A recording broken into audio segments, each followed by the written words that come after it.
Okay, sorry. Again, we're in the conference room. In this conference room, we have Stephen Hart, who is our building infrastructure specialist. We have Kaylin McGuire, and then Bruce Zimmerman. Sorry, Kaylin is our business recruitment specialist, and Bruce Zimmerman, who is our tax administrator. And then, of course, me, Leona Enright, who is the business recruitment specialist as well. So we wanted to start off by identifying where we were. I mean, I found this cute little picture. It's of Four Corners. You can see that there was a development there of Mission Market. So I thought that was a really, impactful piece. We go into the video of Antone here. Hopefully we can get it to play. And he's going to give us a historic account of where the CTUIR was. Did you want to do the video now or? Oh.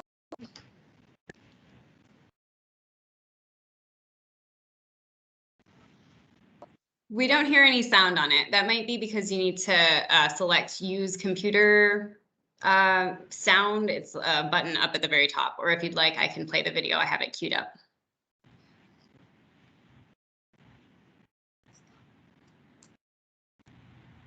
Yeah, Colleen, if you could play it. I'm not sure how to get it on there. Yep, let me get that going.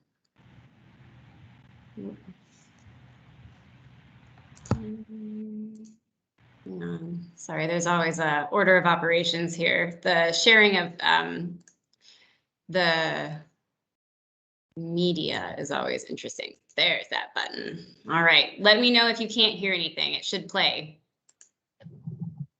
Okay, they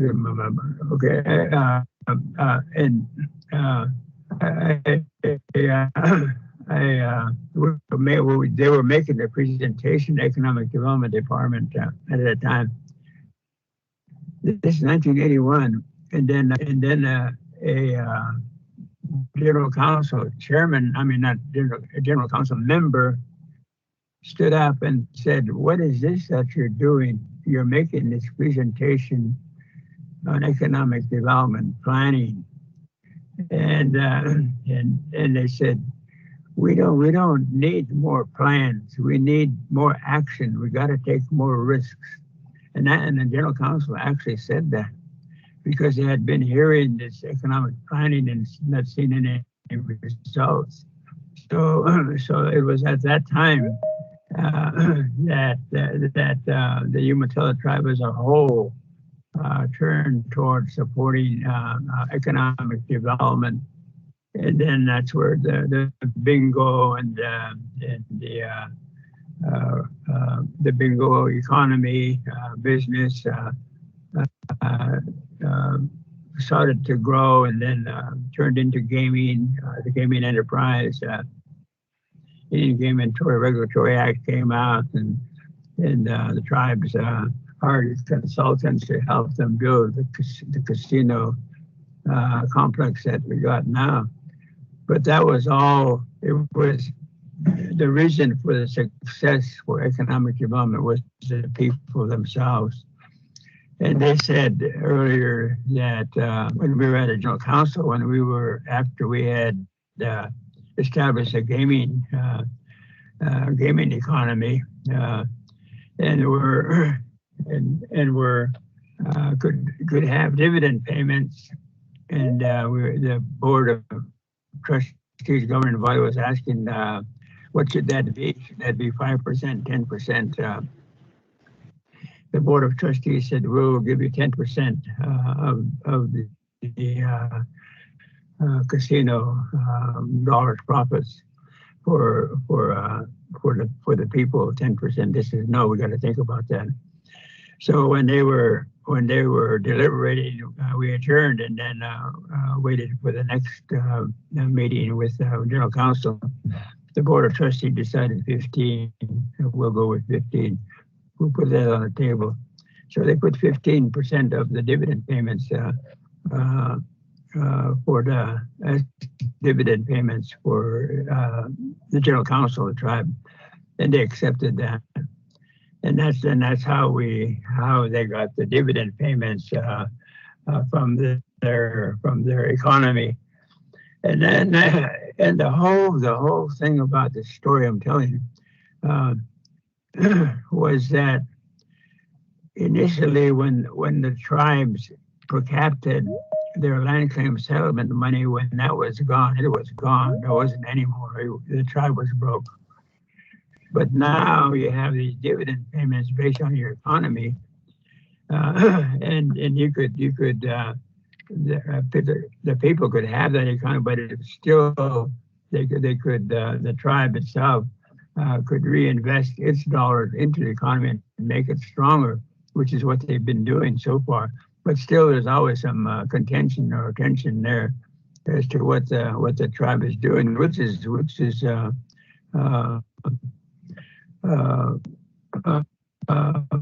just a part of the process of building economies and doing the kind of economic development that we're doing, and where people are part of that process. And so far, we have come to where we're at today in a very short time, and have these jobs for people and for the community generally. And I don't know, there's over 1,000 jobs, maybe going on to 2,000. Eventually, we will get people we employ, both with the economy and with managing the community and managing our government. That we need people that know how to do that stuff, and you have to hire them so the jobs become available. And then we also have to hire people that can train people, educate people, have a school, have those connections, which is where we're at. We're building our nation, we're building our economy. And this is where we're at. And right now, I think that what you see up there, the hotel and the plaza and other kinds of interest facilities, you see that the next 7 generations or next generation, 2 generations, it may be double, but it's got to be the will of the people to make that happen. Because we're on a plateau, and there's a lot of land out there, but like I say, it's checkerboarded, and the tribe itself has to make the plan, the land acquisition plan, that it has to restore the reservation back to its original boundaries, and it's got to have people that know how to do that kind of stuff. The real estate smart people to begin to trade to get the reservation land back like it was promised by the United States government. But the United States government isn't going to just do it. You have to make them do it, and you have to have the people that know how to do that. And that's the same way with building an economy. You just got to have people that know how to do that, how to plan, how to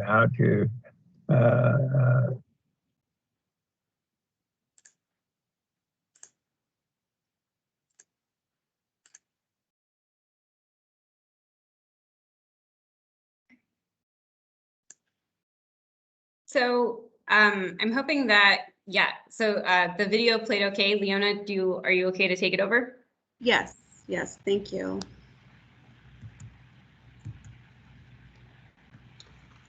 So with Antone's account of, where we were to where we are today, I mean, we've made leaps and, jumped leaps and bounds. And so we just wanted to give a quick overview of DECD and, how we contribute to the tribe.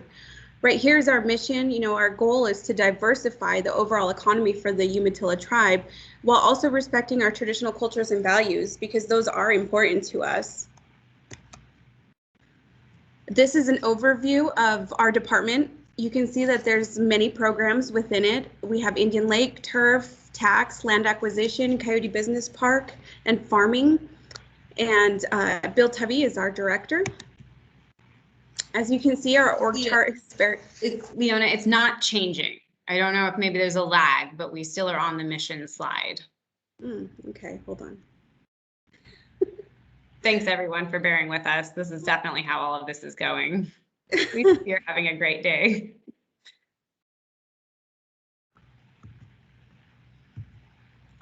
I'm having a hard time. My computer is so slow right now. Sorry, guys. Mine was really slow this morning too, so maybe there's something in the air.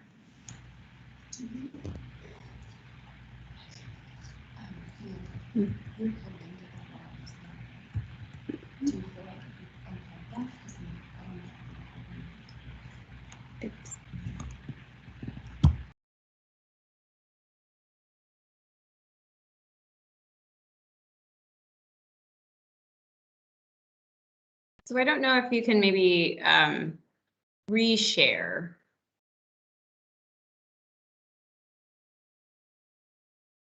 What I'm going to do is that video that Antone made, we sampled about 7 minutes of it, but it's a 40-minute video. And so we're working to try and get that edited to get that up on our climate adaptation YouTube channel. None of us are film editors by any stretch of the imagination. And so this has been really a lot of flex on all of our parts.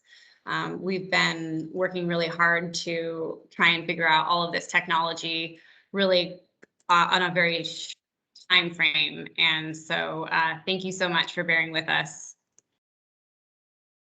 How's it looking, Leona? I don't have your guys' PowerPoint, unfortunately. If you guys send it to me or drop it on the shared file, I might be able to.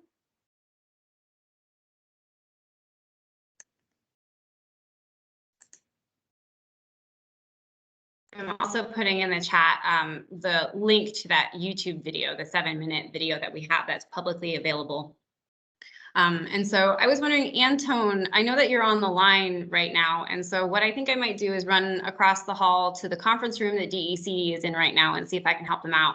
But I was hoping that someone might be able to just talk a little bit during that time of talking about economic development.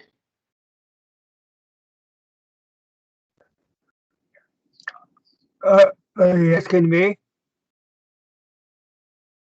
Yes, we can hear you, Antone. How's that? We can hear you. We were wondering if you just wanted to, we played that clip from you earlier. We were wondering if you wanted to set up that clip. I know you were talking about kind of the history of the tribe's economic development since basically when the treaty was signed. And so we kind of just sampled out more in the 90s of what was happening back then. So I was wondering if you wanted to maybe talk a little bit about the context of that clip, just really quickly while we kind of troubleshoot all of this. Yeah, I have some comments about development, really, and just for input and interest to help shape our strategy or the direction that we're going.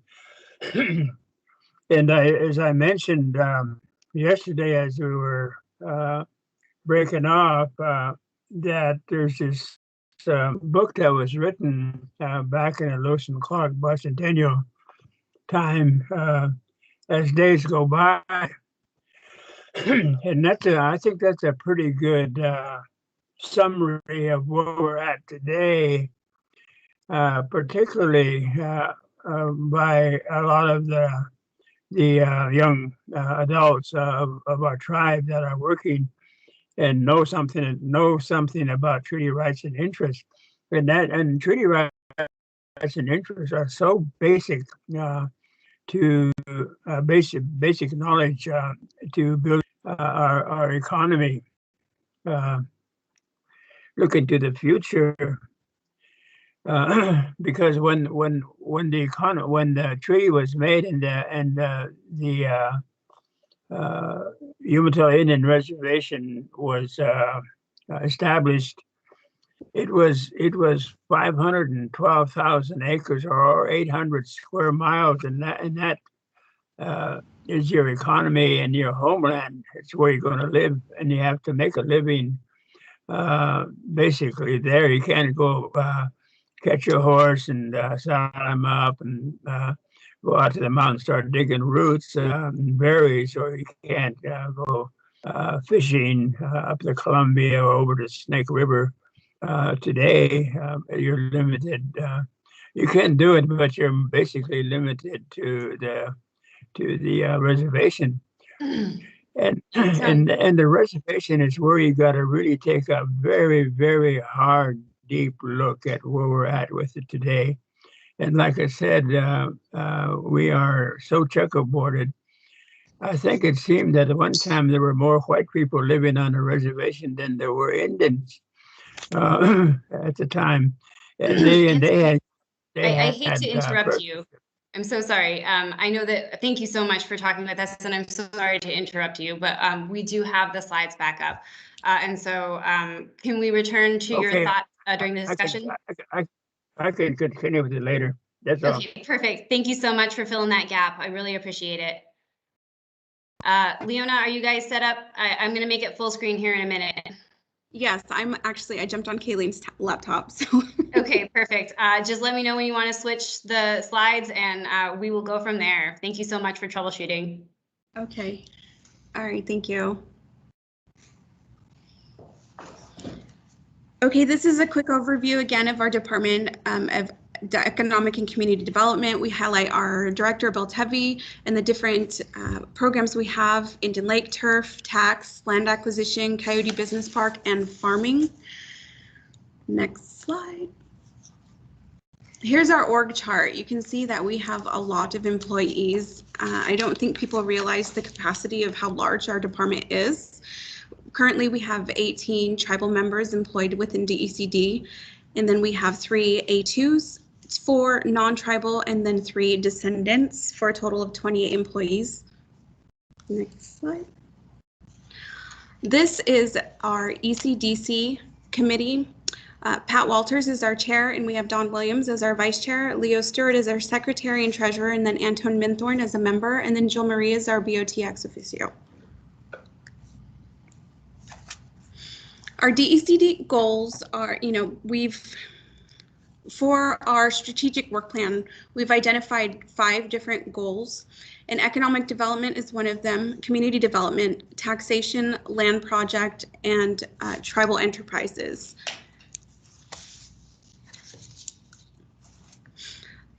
With the DECD history, we've hit a lot of milestones. A couple of them are Wild Horse Casino, resort and casino expansion, of the casino, the hotel, the golf course, and TCI. We've also, a big major milestone for us was acquiring Arrowhead and then redeveloping and building Mission Market.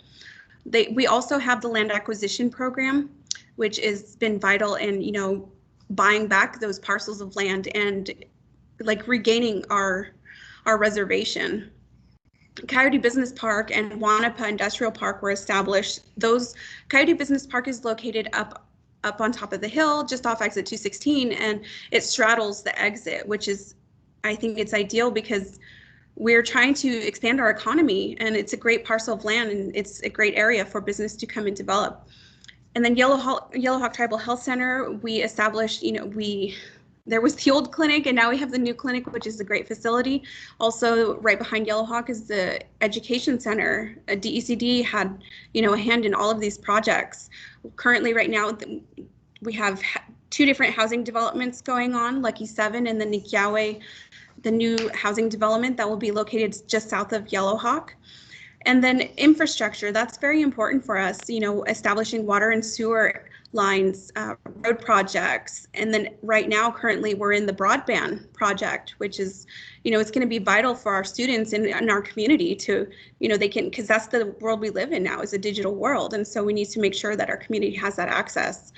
Our preparedness building, it's located in Coyote Business Park South on Lot 5. And this was when Kayleen and I came in, it was a new project to us, and we were excited because it's going to be the home of our food distribution center. It's going to be home for Yellowhawk storage, and it is actually going to be the broadband file server room. And after establishing this preparedness building, we've had a great deal of interest, and so people are seeing that we are developing.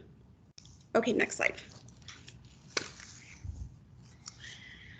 For our sustainability efforts, again, I talk about broadband because it is very important. We can see that the pandemic affected us greatly, and not all of our tribal members have access to internet. So establishing this project was major for us. And we have more than 37,000 feet of fiber conduit laid right now for high-speed internet, which is a great goal for us. And I think we just finished phase 2.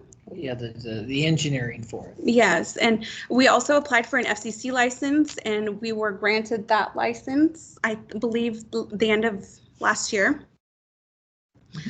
And then the land development code, again, within Coyote Business Park, the land development code stated that, or there was no land development code for solar projects, but working with planning, we were able to amend that code and incorporate small scale and net metering solar projects. Also, Coyote Business Park, we want to present a Coyote, a business park that is aesthetically pleasing. So one of our goals was to establish a landscape plan because we want to identify local vegetation with, that's for our region and our area, and evaluate each plant and note its water needs, because we want to use plants that are aesthetically pleasing but also use minimal water. And then we want to incorporate a sustainable irrigation system throughout Coyote Business Park. Next slide.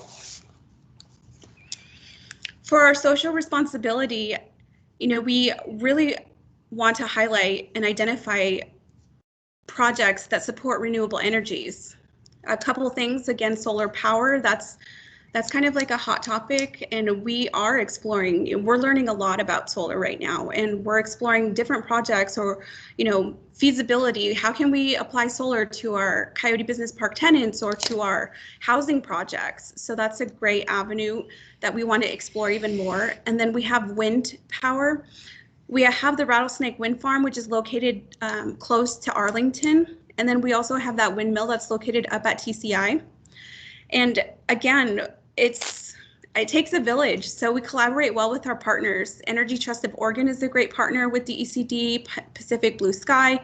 We also collaborate on the Oregon Indian Tax Working Group with the state of Oregon, and ODOT. ODOT is a key partner as well, because we are, our Coyote Business Park, again, it straddles I-84. And then we've been working closely a lot with the Wanapa group as well. And for social responsibility, we just recently sponsored Earth Day with Turf and Indian Lake and Coyote Business Park. It was a great turnout. I believe there was probably more than 75 participants and volunteers. So it was a great day. Next slide. Indian Lake is a part of the DECD. It is one of the programs that we have. While it is not geared toward generating revenue, oh, sorry, I didn't know what that was. It's not, its sole purpose is not to, we do generate revenue, and it diversifies our revenue for the CTUIR, by charging for camping fees, wood bundles, and fishing licenses. But that's not the sole purpose for it. It is a recreational outlet for our community members. And, you can go camping, fishing, hiking, but I believe that it's healthy for, economic and community development, because again, like Colleen said, it brings in the community aspect to it. Next slide. Farming. While I'm not well versed in farming, I'm learning that, farming was CTUIR's actually first revenue for program that generates revenue. It was interesting to find out that sometimes farming revenue funded payroll for CTUIR. That was very interesting. But you can see that in 1965, we only had 245 acres that we farmed. Currently, right now, we have 11,986 acres of farm crop, and that's great. It's a great growth. Farming also contributes to our revenues for wheat sales. It is, it benefits the landowners, also CTUIR. And our sustainable efforts for farming, we are rotating crops into fallow, which means sometimes we seed and harvest one crop, while another crop we leave it alone to be in fallow, so that way it can recover from farming of the previous year. We also, in doing this and switching out the fields, we utilize less fuel usage, and then we also support a no-till farming to minimize soil and erosion or any soil disturbance. Next slide. Land acquisition program, it's a big program within our department. I don't think people realize, all the work that goes into it behind the scenes. Since 1990, the tribes have purchased 77,346 acres. 42,000 of that is in fee status, and then 33,953 acres is in trust status. You can see on this little map right here, it only highlights the land buyback acquisitions, and it is the red parcels are from 2006 or 16, sorry, and then the blue ones are from 2018. We're still working on identifying, what parcels that we've purchased and plugging that into our database system. But a total of 94,590 acres is what CTUIR owns currently. Next slide. And then I know Turf did a little presentation for the climate adaptation plan, but we also wanted to highlight it because I don't think people realize that Turf is part of DECD. So right here, you can see the numbers from 2020. We actually pulled those from our progress report, but you can see all the municipal solid waste that's transported off the reservation is quite a lot.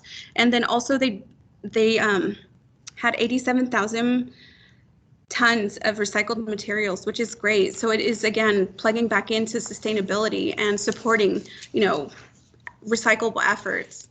And then it generates minimal revenues, but again, it's a service provided to our community. I think that's our main focus. And then you can see up in the top corner, we redeveloped the logo as well. Next slide. Coyote Business Park. This is our old logo. When Kayleen and I were hired onto the department, our goal was to, breathe new life into the Coyote Business Park because we felt it might have been stagnant for a little bit. But if you keep clicking forward, we done away with the old logo. We brought in some fresh new eyes. That is our new Coyote Business Park logo, and we're trying to really capitalize on using it so that way it's identifiable to, the community, but also outside business partners, and we think that's important. Okay, next slide. This is an aerial overview of Coyote Business Park. If you keep clicking forward, Colleen. Okay, so that parcel right there is known, we identify it as Coyote Business Park East, and that is actually, it's zoned out for commercial and retail usage, and there's about 40 acres there. And that's also where Arrowhead Travel Plaza and Kenworth is located. Can you click again, Colleen? And then this is our Coyote Business Park North. This is home to our perennial building, our KITAC, DeVita, and the USFS building. And this is about 80 acres, plotted developable acres. And it is also geared towards more commercial and retail. And then this is our Coyote Business Park South. While Coyote Business Park South is larger than this is the area that's platted out for development. And this is the home of our new preparedness building. And then, of course, on top of the hill, you can see Turf down there. But this is zoned for light industrial, sorry. And there's about 500 acres there. So some of our accomplishments with Coyote Business Park, again, we wanted to breathe new life into the Coyote Business Park. So we rebranded the logo, which you guys seen, and we developed a new website. I feel like we're entering into this digital age that, it's imperative that we have a really strong and solid website where people can go and explore the business park. I mean, of course, we're accessible. We can provide details too, but on our Coyote Business Park website, we've created an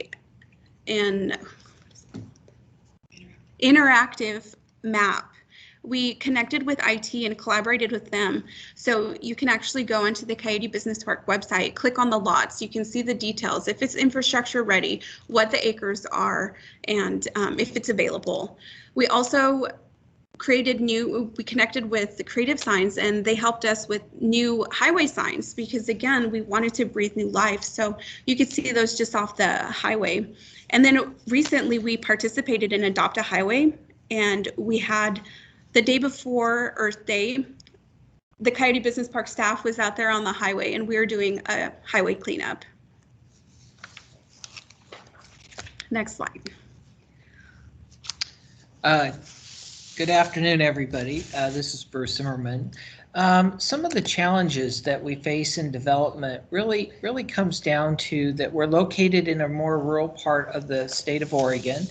And some of the real challenges come when the fact that individuals that are looking at doing development are really unfamiliar with dealing with tribes and tribal government in our regulation. And then the other layer that is thrust upon us is the fact that our land is held in trust by the United States government. So again, we have another layer that you typically don't see on off-reservation development, and that is that we have a lot of federal regulations that we need to comply with. We've taken a lot of effort and so forth to try to demystify the development process and try to explain that the federal process is no different than often the state process. It's just different. And we have our own permitting processes as well. We've taken great efforts, DECD staff, to basically help developers walk through that permitting process. It's just going to take time to educate people on the process so they get used to dealing with the tribal regulations. Right now, people are used to dealing with the counties. This is tribal land, and so they need to also deal with the tribal government in the same respect and in the same manner. The other couple of challenges that we face, and this is no new news to anybody that lives out here, is kind of workforce. Do we have individuals that have the knowledge, skills, and abilities to do some of these jobs? We have a lot of willing people wanting to learn, which is very positive. The other challenge we're trying to address, and we talked about it a little bit earlier, is housing. How do we create housing that is affordable so we can have individuals available here in the area ready to work? So with that, the other thing is the challenge we face is the Exit 216.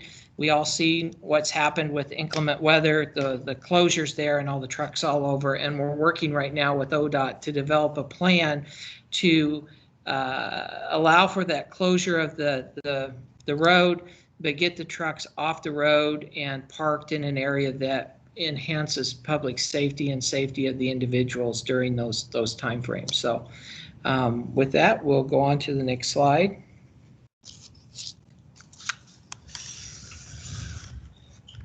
Coyote Business Park goals. Our goal is to bring in new businesses into the industrial park. Of course, by economic development, we want to diversify local businesses, diversify our revenues and employment opportunities. We also want to highlight, again, retail and commercial. I mean, we have one side of the highway, north and east, that are available for commercial and retail opportunities. And we want to continue to seek non-gaming economic development opportunities to maximize our utilization of tribal lands. We also want to continue to educate the public of working with CTUIR. We want to emphasize that we are good neighbors and identify ways to support small businesses. I think solidifying a really solid bridge with CDFI and supporting them and identifying ways that we can help create, or develop new buildings, or, we've explored, it's been in discussion with us and how we can do that and support even local tribal small businesses. And then we want to also be environmentally conscientious about the businesses that we allow within the Coyote Business Park. We don't want to bring in, let's say, a manufacturing company that disposes a lot of waste. Our goal is to look at the businesses that do come to us and identify, will it benefit the tribe? Will it benefit our economy? I mean, we can bring in any business, but we also want it to be environmentally friendly. Next slide. This is the Wanapa Industrial Park. This is a piece of off-reservation trust land that the tribes received as part of a mitigation land acquisition from the Bonneville Power Administration and the impacts from the dams that they've had on some of our resources.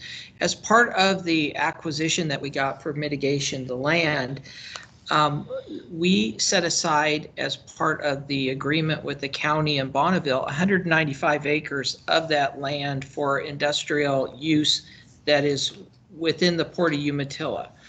Next slide. And this is a map showing the location. It's down by the Port of Umatilla. It's right down by McNary Dam. What you're seeing on the left, the picture is that we've worked with the state of Oregon over the last couple years, and one of the problems in development of the Wanapa Industrial Park was access. And so we constructed a road 2016 to 2018 that could provide good access and also have the utilities available at the lot line basically there.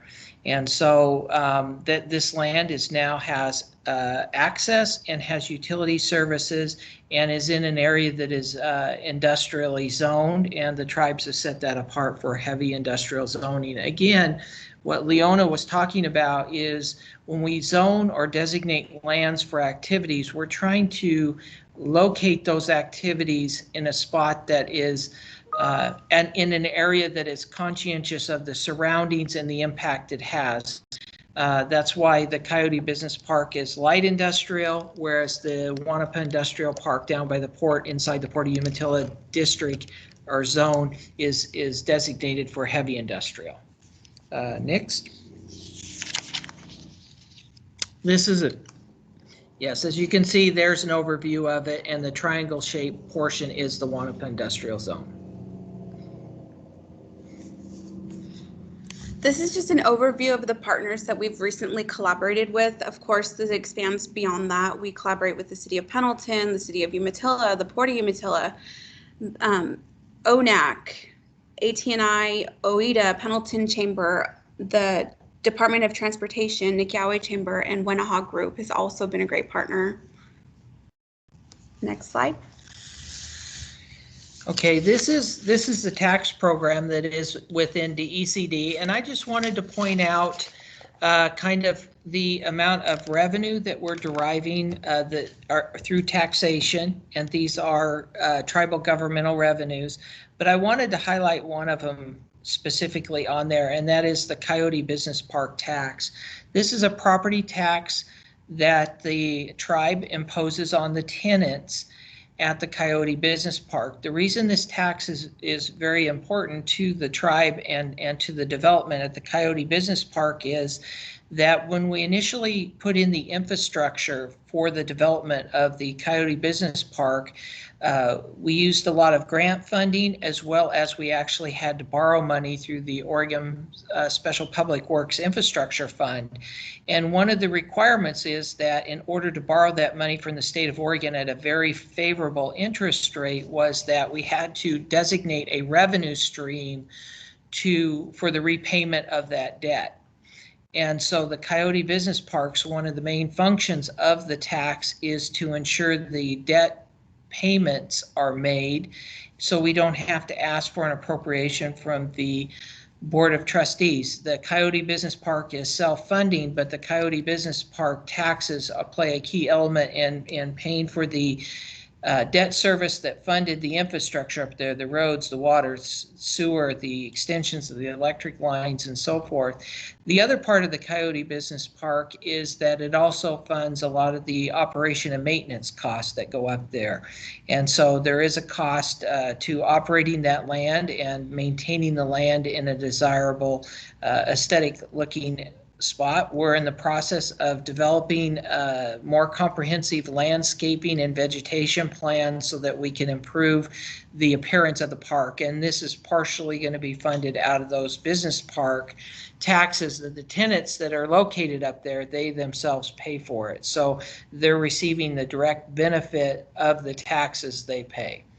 So next. And that is our presentation. I hope you guys got a great overview of what DECD does and how we contribute and all the programs within our department. And I will give it back to Colleen.